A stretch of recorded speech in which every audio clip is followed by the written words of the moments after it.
Baiklah, kembali lagi di sini materi yang akan kita bahas kali ini mengenai desain dan metode evaluasi program pendidikan luar sekolah. Metode evaluasi program PLS, yang pertama metode historis, yang kedua metode survei, yang ketiga metode pengembangan, yang keempat metode kasus, yang kelima metode korelasional, yang keenam metode kausal komparatif, yang ketujuh metode eksperimen suguhan, yang kedelapan metode eksperimen semu, yang kesembilan metode tindakan, yang 10 metode perencanaan masa depan, dan yang ke-11 yaitu metode asesmen ketenangan.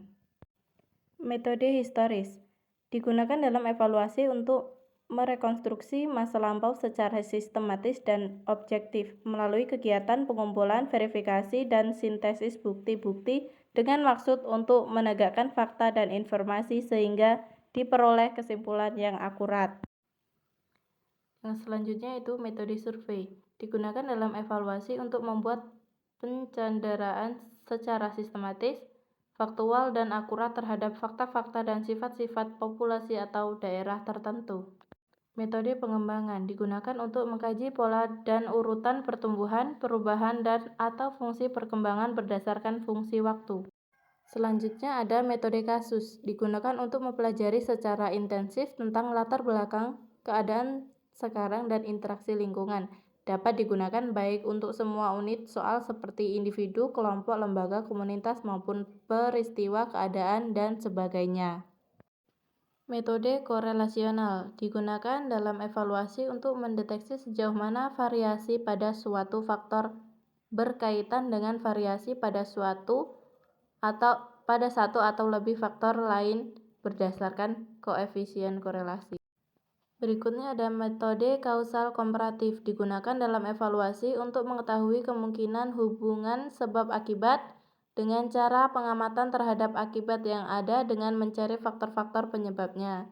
Selanjutnya ada metode eksperimen semu, digunakan dalam evaluasi untuk memperoleh informasi yang merupakan perkiraan yang dapat diperoleh data sebenarnya dalam kondisi yang tidak memungkinkan untuk mengontrol dan atau memanipulasi variabel yang relevan. Berikutnya ada metode penyanderaan masa depan, digunakan dalam evaluasi untuk mencandra berbagai keadaan atau peristiwa yang mungkin possible, dapat probable, dan atau diharapkan preferable terjadi di masa depan berdasarkan fakta-fakta yang ada pada kondisi saat ini dan kecenderungan perubahan lingkungan. Metode asesmen ketenagaan digunakan dalam evaluasi untuk memperoleh informasi mengenai jumlah dan mutu personalia sebagai penyelenggara, pengelola, dan pelaksana kegiatan. Mutu personalia mencakup kompetensi, kondisi praktis yaitu pengetahuan sikap dan keterampilan, serta kondisi fisik yaitu kesehatan, jenis kelamin, usia, dan sebagainya. Metode kepuasan ahli secara sistematis digunakan dalam evaluasi untuk mengetahui proses pengambilan keputusan oleh para pakar dari berbagai disiplin ilmu tentang penentuan alternatif pemecah suatu masalah. Selanjutnya yaitu metode kesaksian atau pengamatan informal, digunakan dalam evaluasi dengan menyaksikan atau mengikuti informasi secara informal melalui tayangan media massa baik media elektronik maupun media cetak. Yang terakhir ada desain evaluasi program. Desain evaluasi program mencakup suatu proses dan seperangkat rencana atau hasil tertulis.